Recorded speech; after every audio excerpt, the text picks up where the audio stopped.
My name is Evelyn Marsh.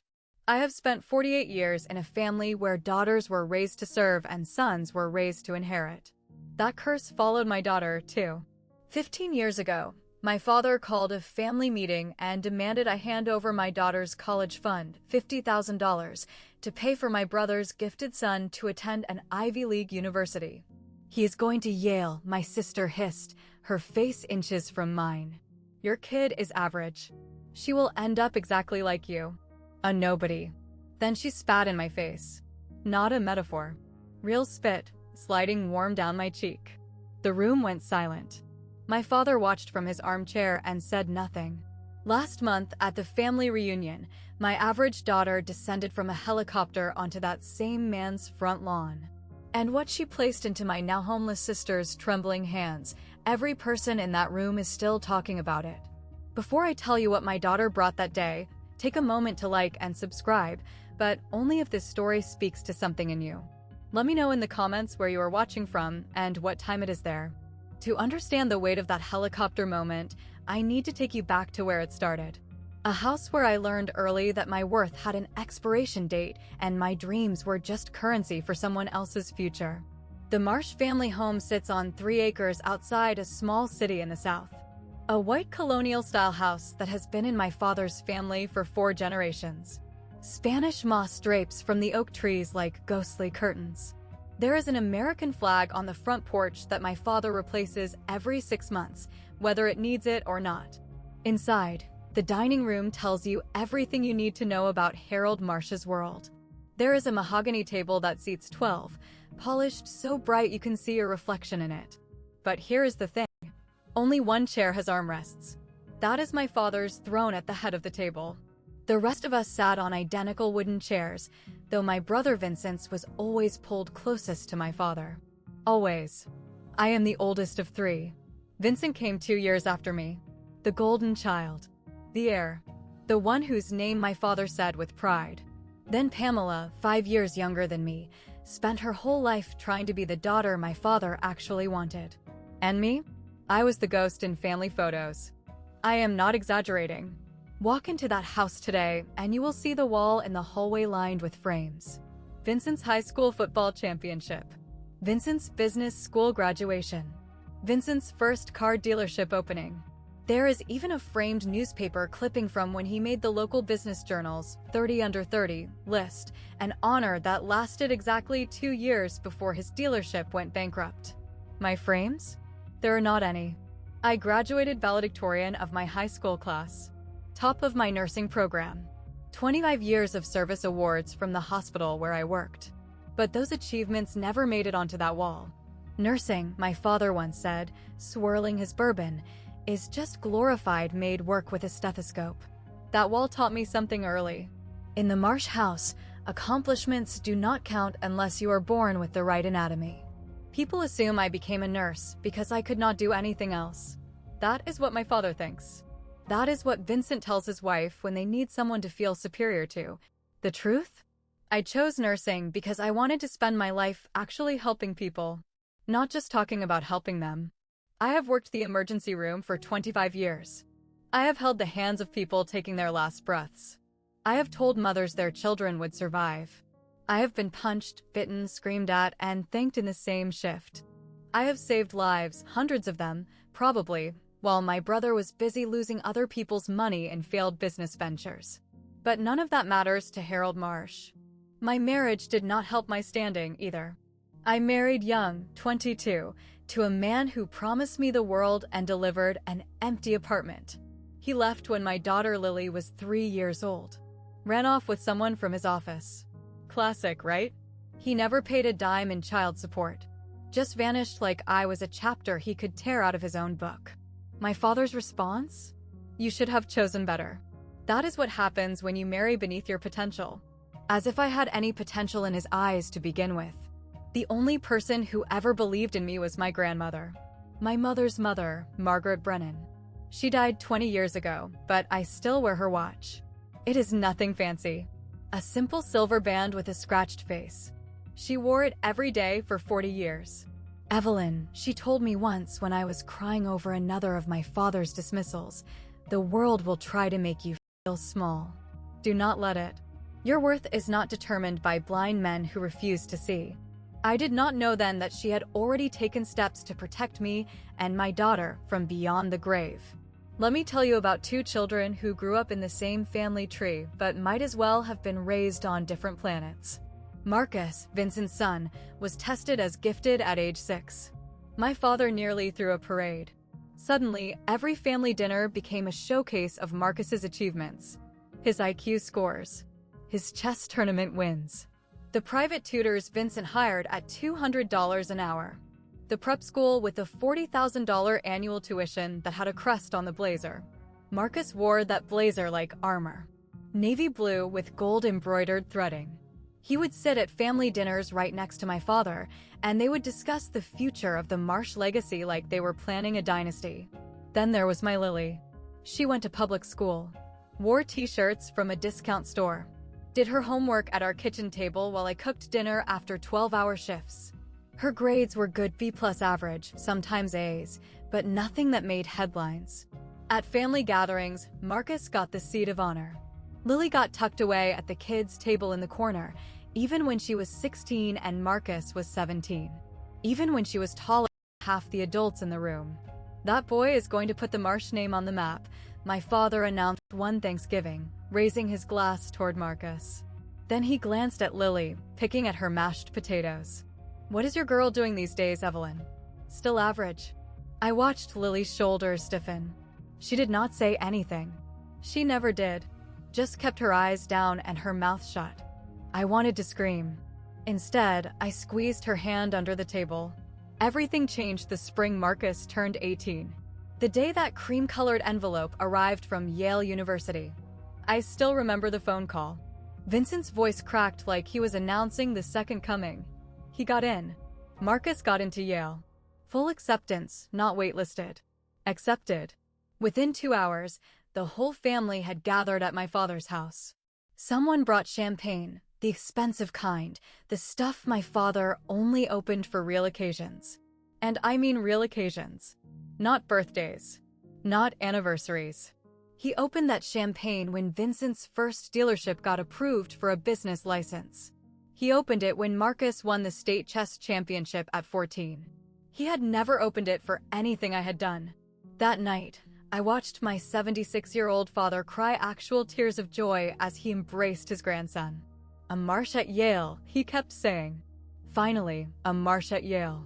Marcus stood there in his blazer, accepting the praise like it was his birthright, which I suppose it was. But here is the part nobody was talking about. Yale costs money. About $85,000 a year for tuition, room, board, and fees. For years meant $340,000. And Vincent was broke. I did not know the full extent then, but the whispers were hard to miss.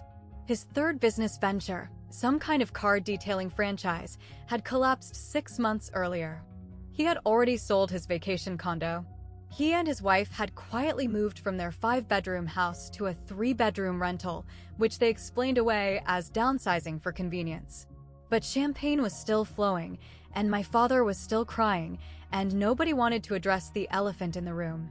We will figure out the money, Vincent said that night, his arm around Marcus's shoulders. This is too important. We will find a way. Looking back, I should have known that way would involve me. The call came 3 weeks later. I was at the hospital, just finishing a double shift.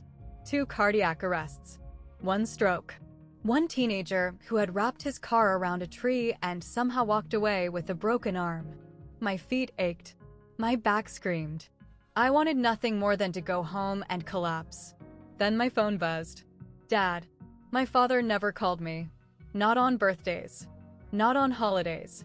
Certainly not on random Tuesday nights at 11 o'clock. Family meeting, he said when I answered. His voice was the same tone he used when announcing Thanksgiving dinner times. No greeting. No small talk. Just commands. Sunday at 2. The house. Do not be late. What is this about? You will find out Sunday. He hung up. That night, I could not sleep. I called Pamela, hoping for some information. Oh, this should be interesting, she said, and I could hear the smirk in her voice. Just show up, Evelyn. You will see. Something cold settled in my stomach. Before I went to bed, I opened my closet to find a dress for Sunday, and my hand brushed against the fireproof lockbox on the top shelf. Inside were the documents I never really thought about. My daughter's birth certificate, my divorce papers, the deed to my small house, and a manila envelope from the law offices of Robert Whitmore, my grandmother's will. I had not opened it in years. I knew what was inside, the trust fund she had set up for Lily's education, but it felt like ancient history now. Lily was 18, about to start community college in the fall. The trust would help with that. I almost put the box back without opening it. Almost. But something made me pull out that envelope. Something made me check that the documents were still there. My grandmother's last gift to us. Witnessed and notarized. I did not know yet how much I would need it. Sunday arrived like a sentencing hearing. I drove Lily to my father's house, both of us silent for most of the 30-minute trip. She stared out the window at the Spanish moss and the grand antebellum homes, her jaw tight. "Mom," she finally said, "do I have to go? Your grandfather specifically asked for you." He has never specifically asked for me in my entire life. She was not wrong. The Marsh house was already full when we arrived. Vincent and his wife sat on the leather sofa, looking uncomfortable. Marcus stood by the fireplace in a Yale t-shirt he had already bought, though classes would not start for months. Pamela and her husband occupied the love seat, and Pamela shot me a look I could not quite read. Satisfaction? Anticipation? And at the head of the room, in his wingback chair beneath the oil portrait of his own father, sat Harold Marsh. "Everyone is here," he announced. Good. No greeting for me. No acknowledgement of Lily. Just business. My father launched into a speech about family legacy. About the Marsh family's long history in the South. About how Marsh represented the future of everything we have built. His voice swelled with pride when he talked about Yale. The prestige. The connections. The doors it would open. Then he got to the point. The problem, he said, is funding. Vincent has had some business setbacks. Temporary. But the timing is unfortunate. Yale expects the first year's payment in August. He turned to look directly at me. "Evelyn, I know you have money set aside for Lily's education. $50,000, if I am not mistaken." My blood went cold. How did he know the exact amount? That money, he continued, would cover Marcus's first year. After that, he will have scholarships, work-study loans. But we need that first year. "Dad," I started. "Let me finish." His voice was iron. "Marcus is going to Yale. Your girl is going to community college. It is simple math, Evelyn. That money would be wasted on her." Beside me, Lily stopped breathing. The room closed in on me. Vincent leaned forward on the sofa, his rehearsed compassion dripping like honey over broken glass. "Evelyn, I know this is a big ask, but you are the older sister. You have always been the responsible one. Marcus's future, the family's future, depends on this." "You have always been so practical," Vincent's wife added, her pearl necklace catching the light. "Surely you understand that some opportunities cannot be wasted." I looked at my father. "That money is not mine to give. It belongs to Lily." "Lily?" My father said her name like it was a mild inconvenience. "Lily is going to community college. Maybe she will transfer somewhere after 2 years. Maybe she will get a job. Either way, she does not need $50,000 for that." "Marcus tested in the 99th percentile," Vincent pressed. "He is going to be a lawyer. Maybe a senator someday. The connections he will make at Yale." "And what about Lily's connections?" The words came out before I could stop them. "What about her future?" Pamela laughed. Actually laughed. She uncrossed her legs and leaned forward, her designer blouse stretching tight across her shoulders. "Evelyn, be serious. Lily is a sweet girl, but she is ordinary. Average grades. No special talents. She is probably going to end up exactly like you. Working some thankless job. Living in a little house. Wondering what could have been." Lily made a small sound beside me, like a wounded animal.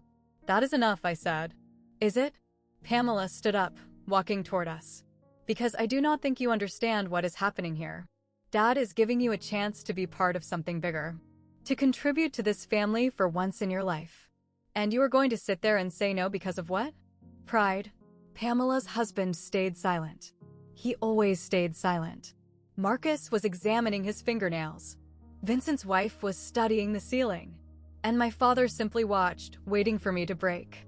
"If you do not do this," Harold said quietly, "you are not welcome in this family anymore." The room held its breath.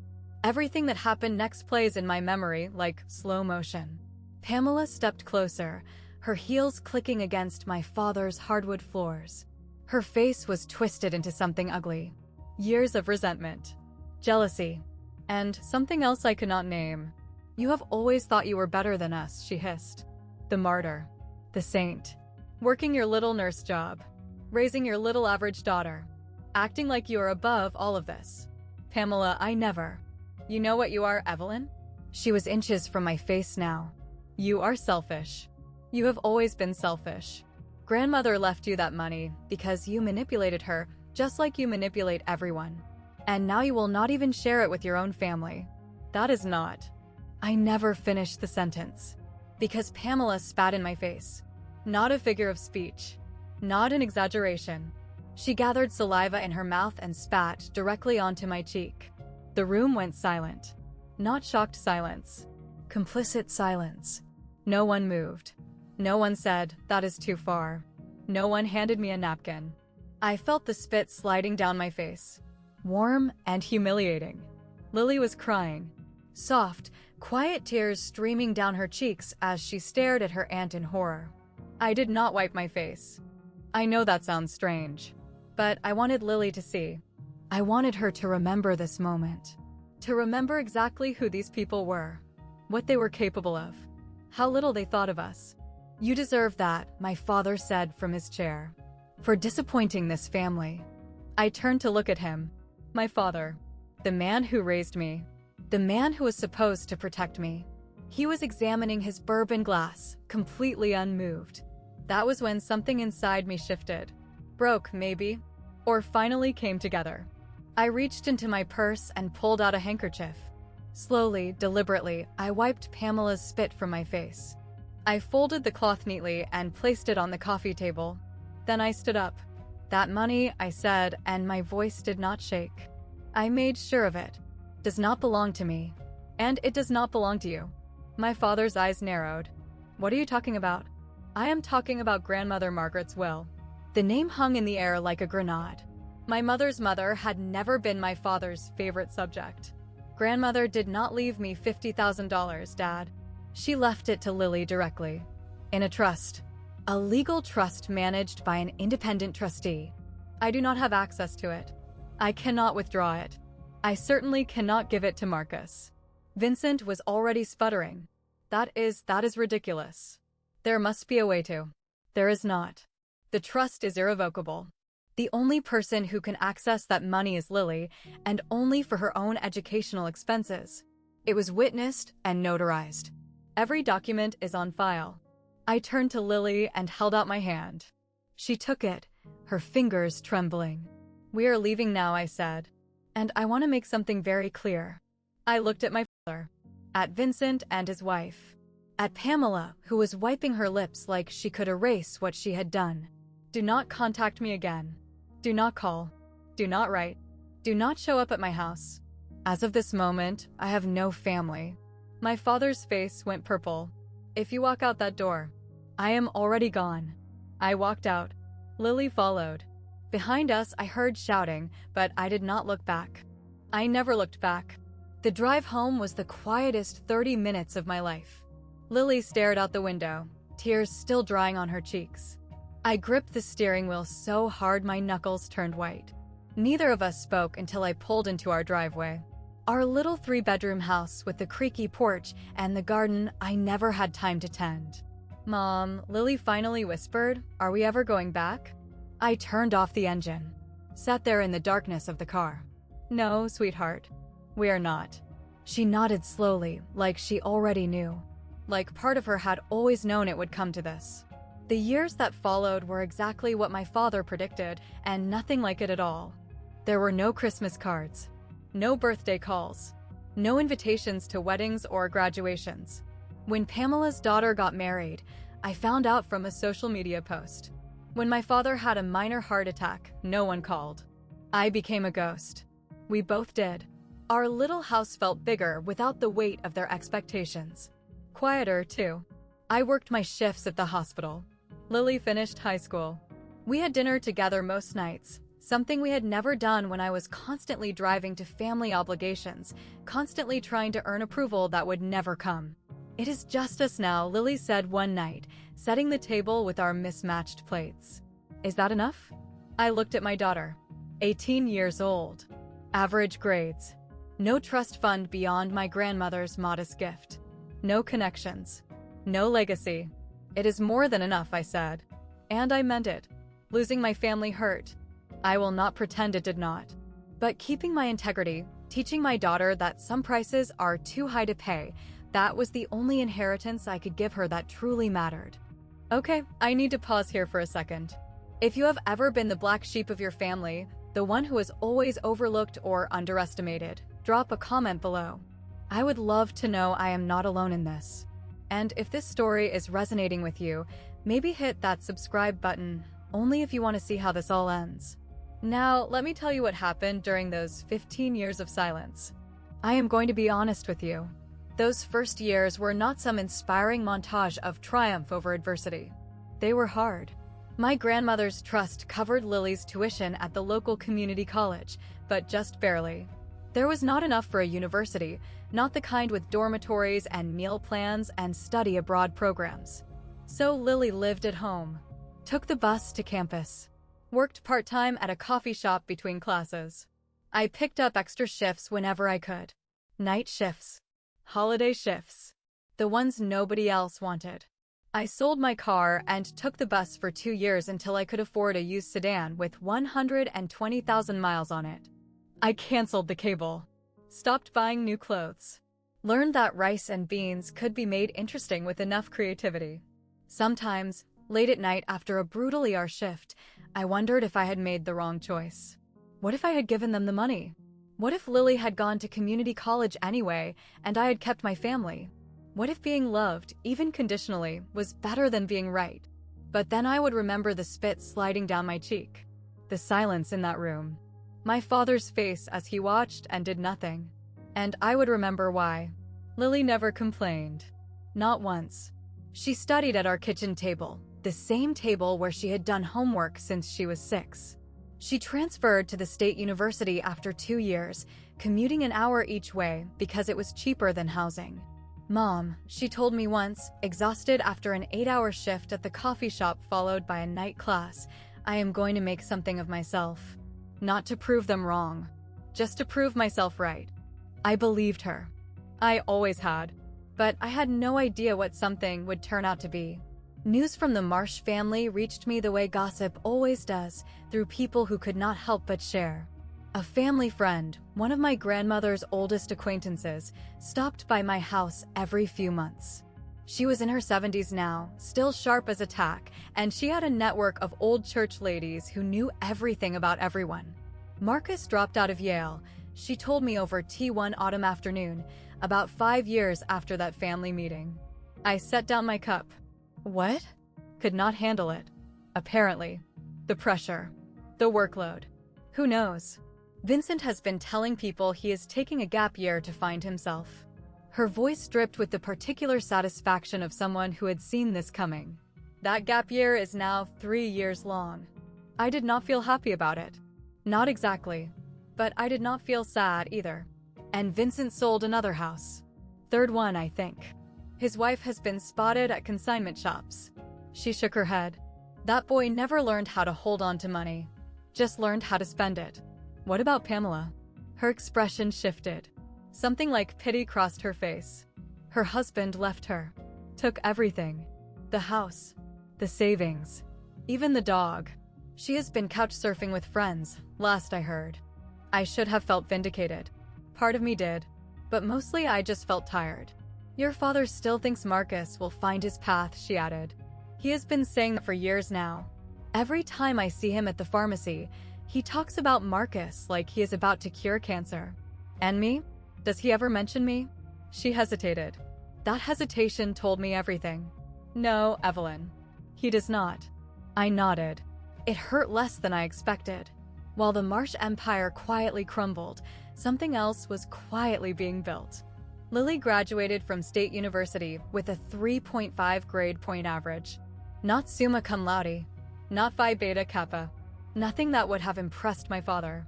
She got a job at a small tech company doing customer support. Entry level, $32,000 a year. It is not glamorous, she admitted. But they said I can learn programming on the job. She did more than learn. She devoured it. I would come home from late shifts and find her hunched over her laptop at 2 in the morning, lines of code scrolling across the screen. She had converted her bedroom into a workspace, walls covered with sticky notes about something called algorithms and sustainable energy grids. I did not understand any of it. There is this hackathon next month, she told me one night, barely looking up from her screen. Teams compete to build apps that solve environmental problems. The winner gets seed money from a venture capital firm. Are you going to enter? She finally looked at me. There was something in her eyes I had not seen before. A fierce, quiet determination. I already did, Mom. I built an app that tracks carbon footprints for small businesses. Shows them exactly where they are wasting energy and how to fix it. Did you win? No, she smiled. But one of the investors asked for my card. Said he wants to keep an eye on me. I did not know what that meant. Not then. But I remember thinking that my daughter, average Lily, discount t-shirt Lily, community college Lily, had a fire in her I had never seen in Marcus, despite all his IQ points and private tutors. Mom, she said, turning back to her laptop, I am not smart like Marcus. But I work harder than anyone I know. That has to count for something, right? Sweetheart, I said, smart without work ethic is just wasted potential. You have both. I realize now I should tell you the full story of my grandmother Margaret's gift because it was not just money. It was a message. Margaret Brennan had been a school teacher for 40 years. She never made more than $35,000 a year in her life. She drove the same car for 20 years. She clipped coupons. She made her own clothes. And somehow, through decades of discipline and compound interest, she amassed $80,000. Her will, drafted by a trusted attorney and witnessed by her oldest friend, was specific. Almost prophetically specific. $50,000 went into an irrevocable educational trust for Lily. The trustee was a bank, not me, not anyone in the family. The funds could only be released for tuition, books, and educational expenses, verified by receipts. No one could touch it. Not my father. Not my brother. Not even me. The remaining $30,000 went into a separate emergency fund, also for Lily, to be released when she turned 25. But the part that still makes me cry was handwritten in my grandmother's shaky script at the bottom of the will. To my granddaughter, Lily Marsh, the only quiet kindness in a family that forgot how to be kind, I leave this trust to be used solely for her education and future. May it give you what they never did. A chance. My grandmother had seen it all coming. The favoritism. The dismissal. The way my father would always choose sons over daughters, gold over steady, flash over substance. She protected Lily before Lily even knew she needed protecting. My grandmother's friend confirmed all of this when I finally asked her, years later. Your grandmother rewrote that will 3 times, she told me. Making sure it was airtight. Making sure Harold could not get his hands on a single penny. Some angels do not have wings. Some angels have notarized documents. The phone call came 5 years ago. I was getting ready for a night shift when my cell buzzed with Lily's name. Mom. Her voice was strange. Shaky but bright. Something happened. My nurse instincts kicked in. Are you hurt? Are you okay? I am okay. I am more than okay. She took a deep breath. Do you remember that investor from the hackathon? The one who said he wanted to keep an eye on me? Vaguely. He just offered me $500,000. I sat down on my bed. I am sorry. What? It took an hour for Lily to explain it all. The pitch meetings. The business plan. The prototype she had built on nights and weekends while working her day job. The app she had created had evolved into a comprehensive energy management platform for businesses. One investor saw the potential. Then another. Then a venture capital firm. They want me to quit my job and do this full-time, Lily said. They're calling the company Greenpath Technologies. They think it could be big, Mom. Really big. I did not know what to say. My daughter, the average one, the overlooked one, was being handed $500,000 to chase a dream I barely understood.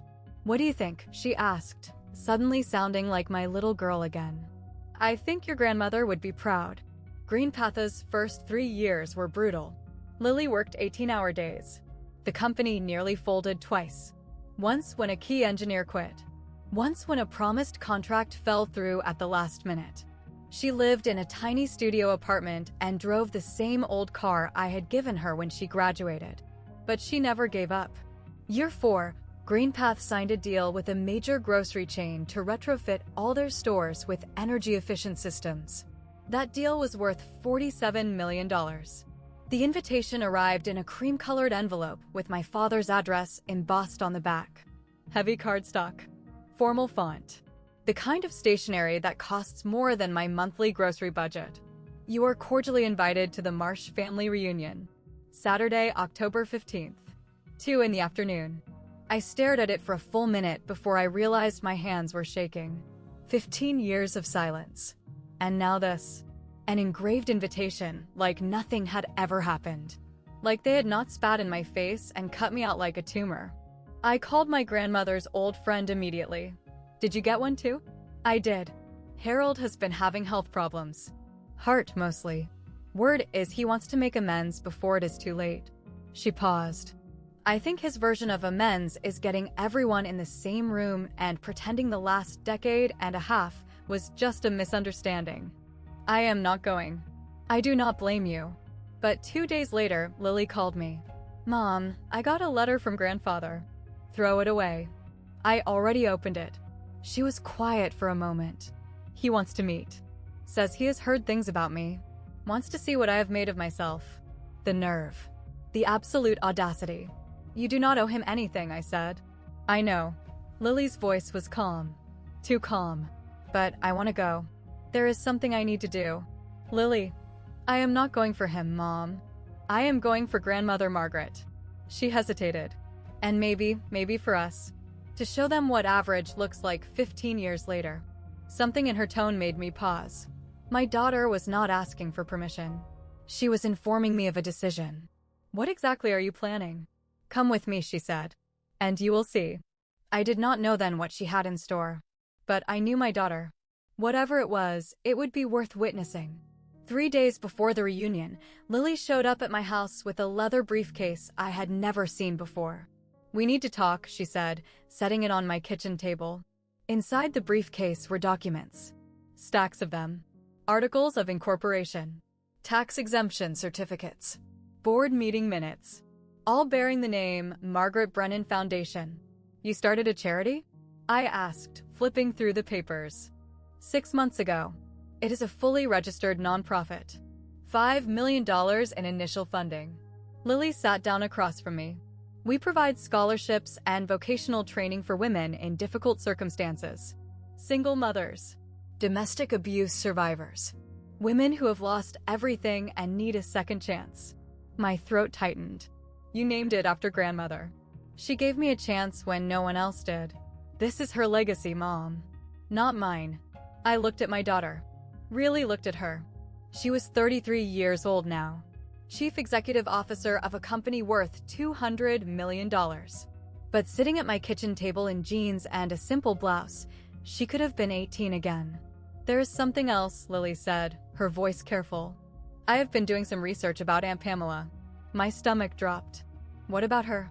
She is living in a women's shelter. Has been for almost 2 years. She lost everything when her husband left. No job.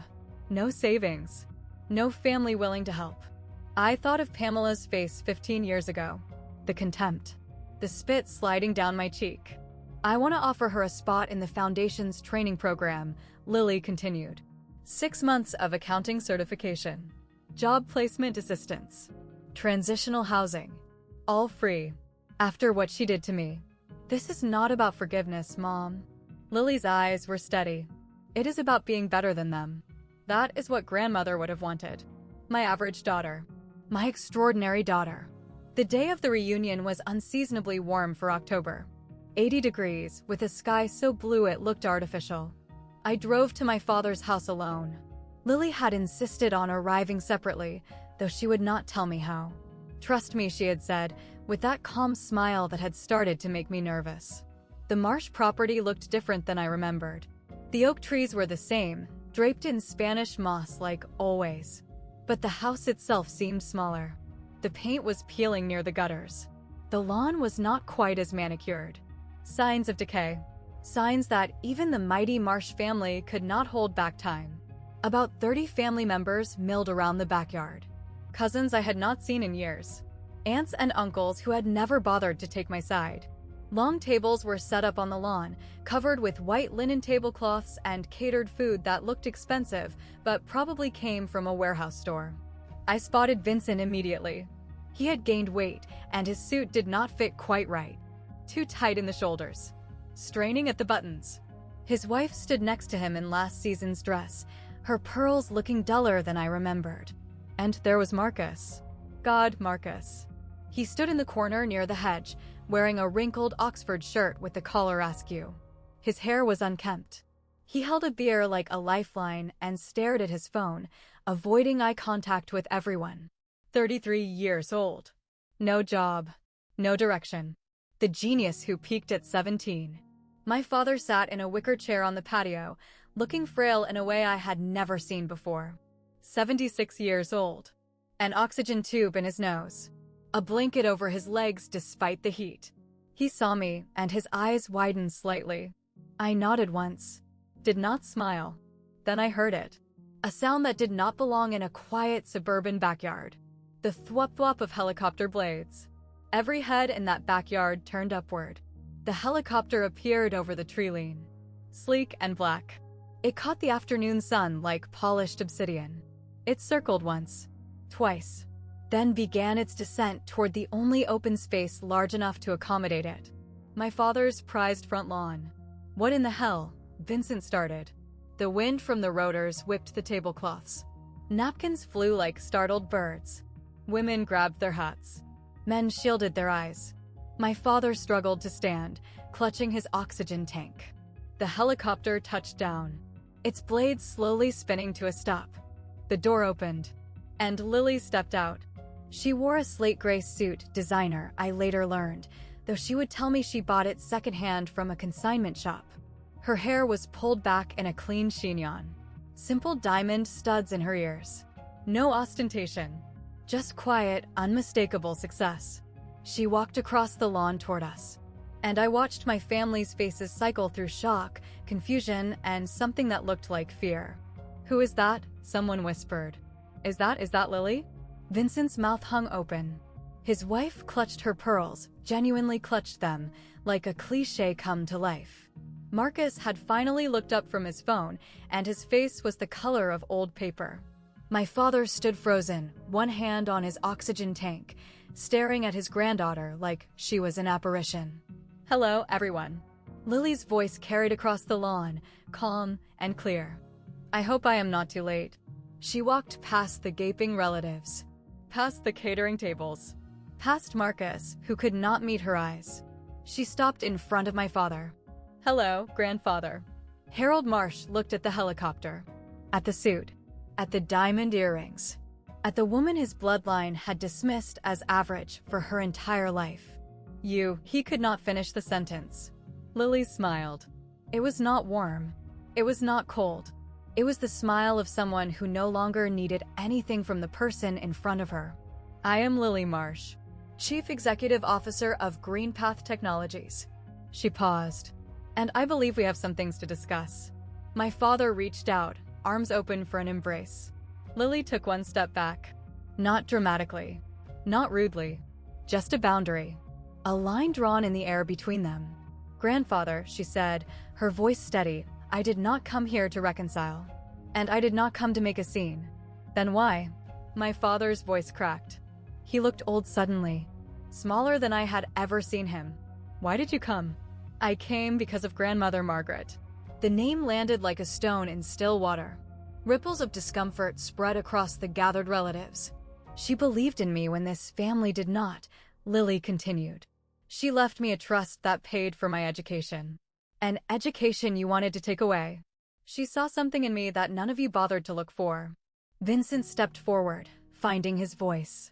Now, wait a minute. We never said, Uncle Vincent. Lily turned to him, and something in her expression made him stop mid-sentence. I remember exactly what was said. I was there. I heard every word. I watched you demand my college fund for Marcus. Because I was average and going to community college anyway. She looked at Marcus, who had retreated further toward the hedge. And Marcus, I am not here to humiliate you. What happened to you is not your fault. You were raised to believe you were special, without ever learning what to do when special was not enough. Marcus said nothing. His beard trembled in his hand. Lily turned back to my father. Grandfather, you called me average 15 years ago. And you were right.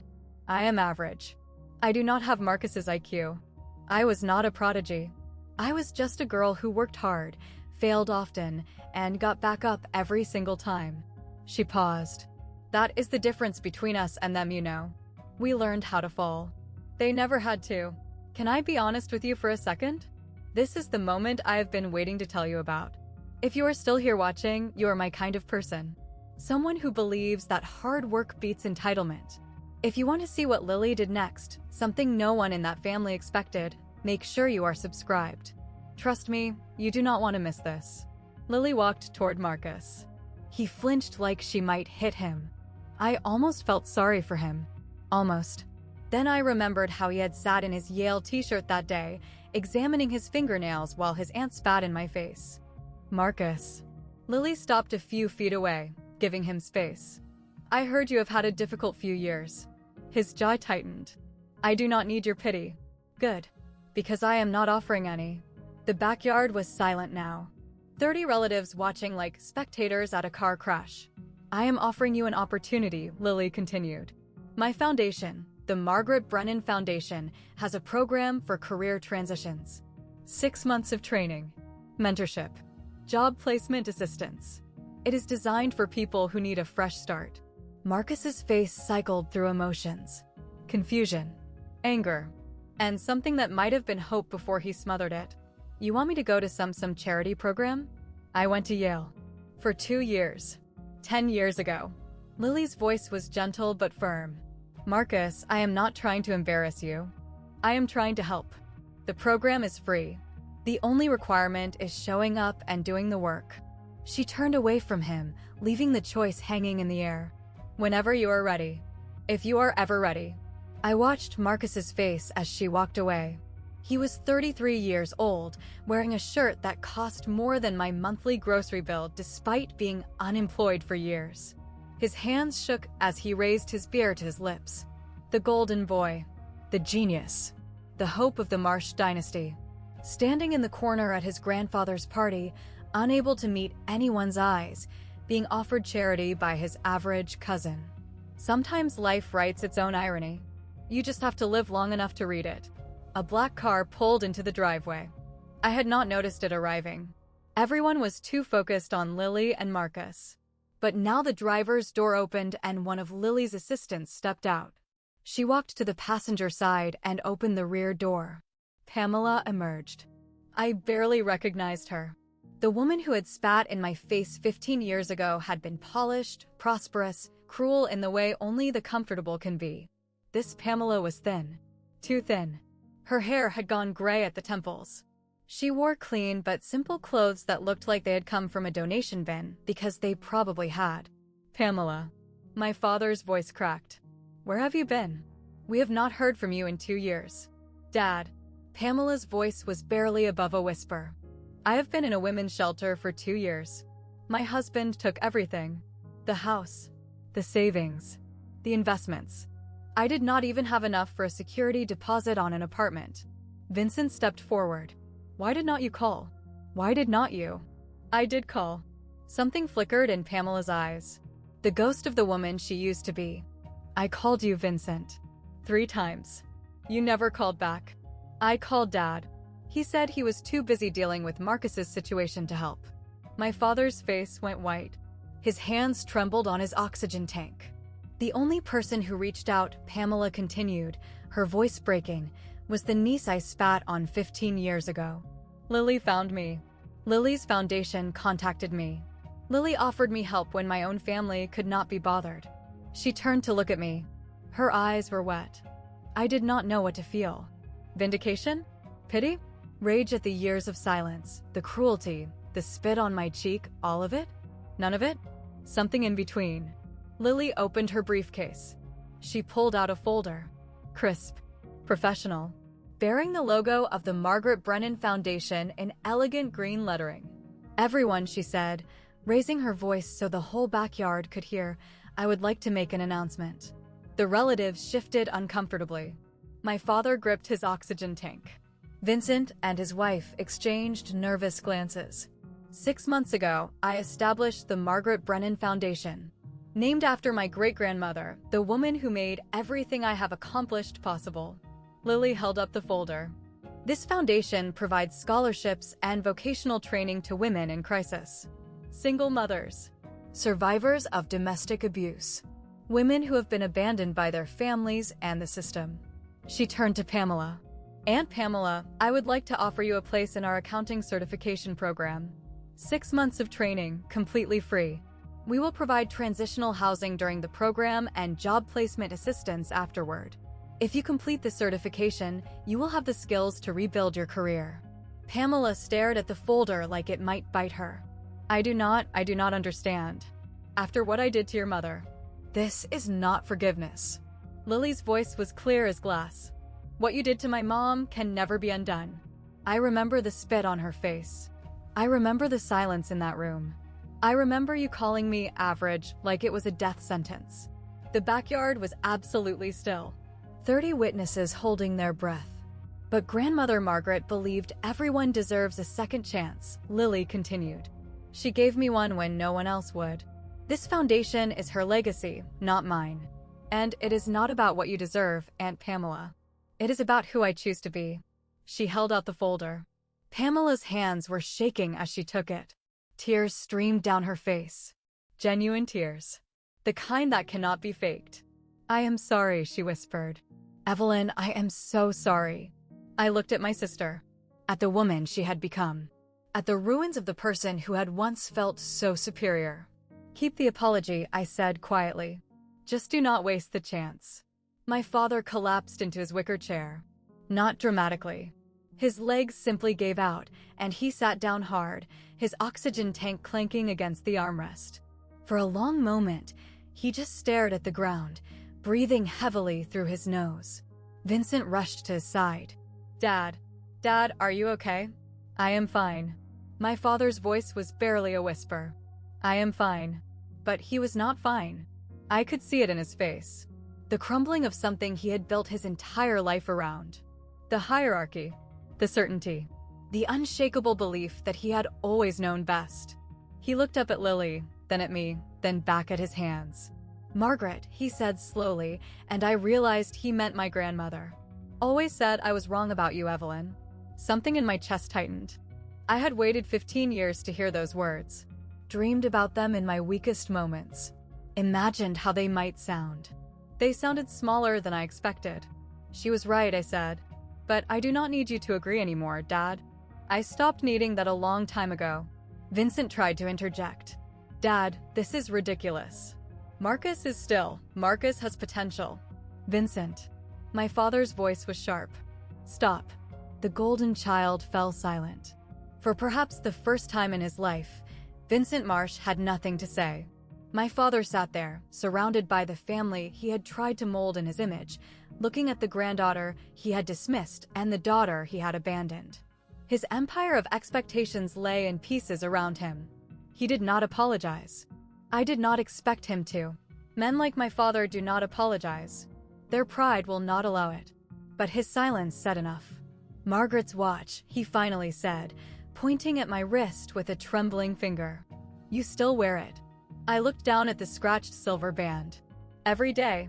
He nodded once. Said nothing more. Lily came to stand beside me, and I took her hand. 30 relatives watched us. Some with shame. Some with confusion.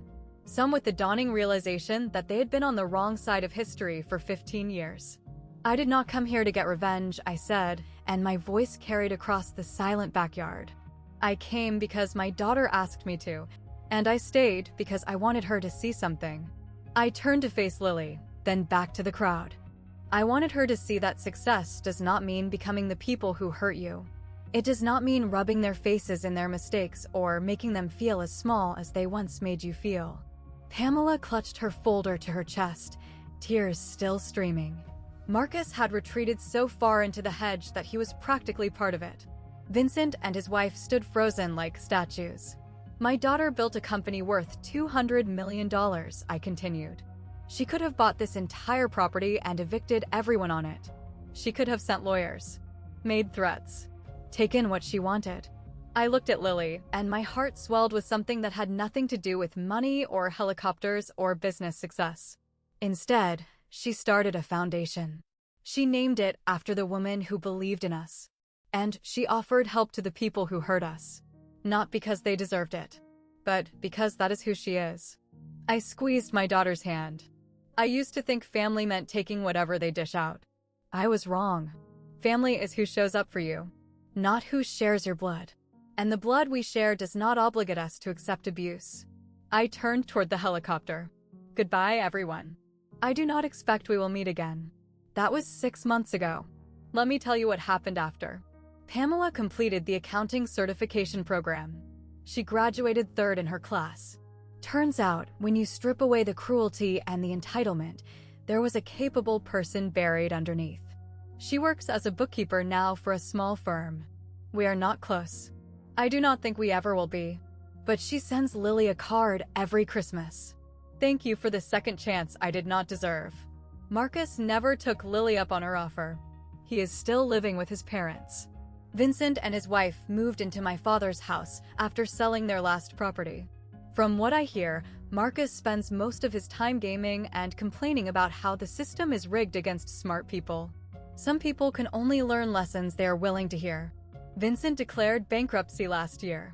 The family home is mortgaged to the hilt, and there is talk of selling it to pay medical bills.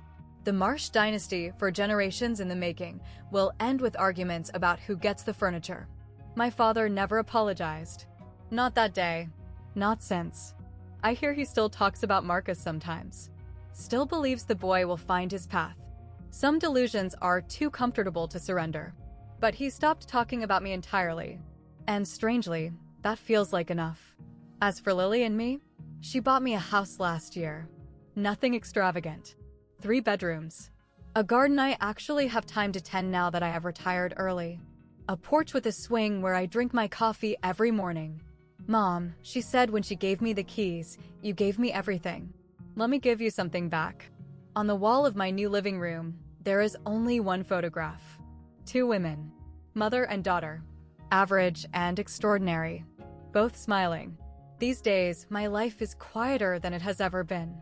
I wake up without an alarm, something I could not do for 25 years of nursing shifts. I tend my garden, where tomatoes and basil grow alongside flowers I do not know the names of. I read books I never had time for. I volunteer at the hospital twice a week, not because I need to, but because I want to. Lily calls me every night, no matter how busy she is. Greenpath is preparing for an initial public offering next year. The projections say the company could be worth $500 million.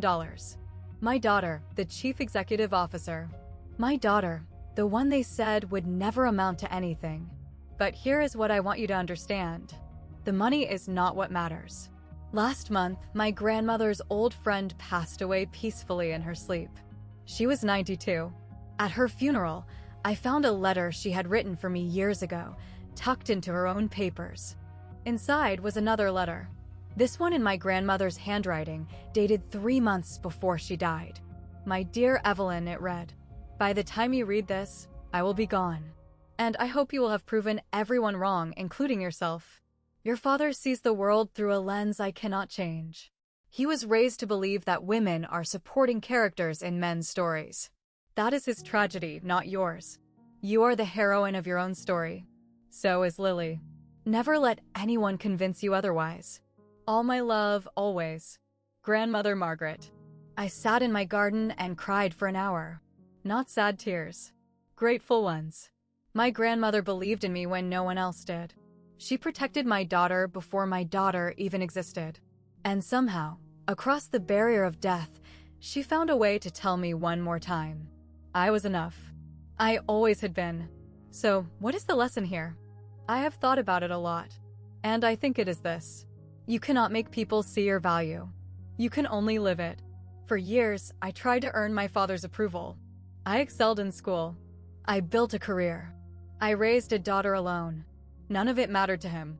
Not because my achievements were not real, but because his vision was broken. He could not see what he had decided not to look for.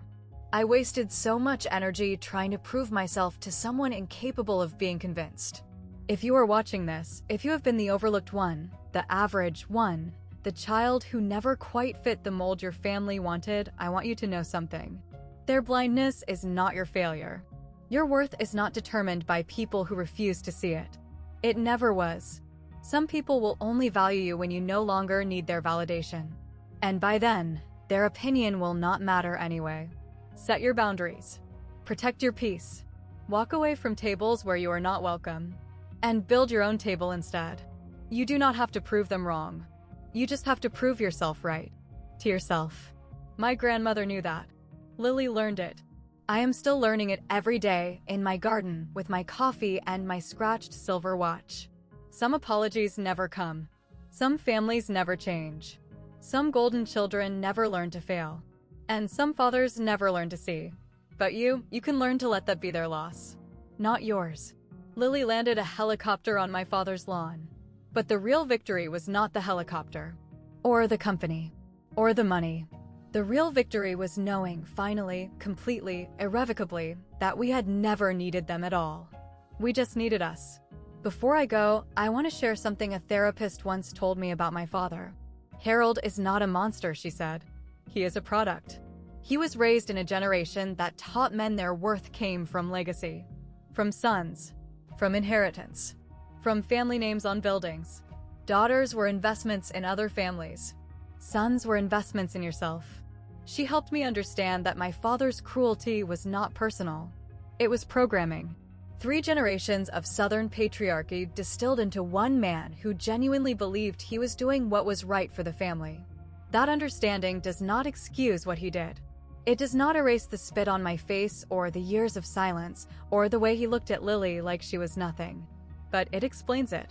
An explanation helped me let go of the anger that was eating me alive. My father will die believing he was right. Marcus will probably spend his life blaming everyone else. Vincent will keep chasing the success that always slips away. That is their story. It does not have to be mine. If you are holding on to rage at someone who hurt you, a parent, a sibling, a family that failed you, I want you to know you are allowed to let that go. Not for them. For you. Carrying someone else's poison does not punish them. It only burns you. That is my story. If it touched something in you, I would love to hear yours. Drop a comment below. Or just hit like if you are not ready to share yet. Either way, you matter. You always did. And if you want more stories like this, check the description for others that might resonate with you. Thank you for listening. Really. My name is Evelyn Marsh. I was the wrong child in a family that only valued sons.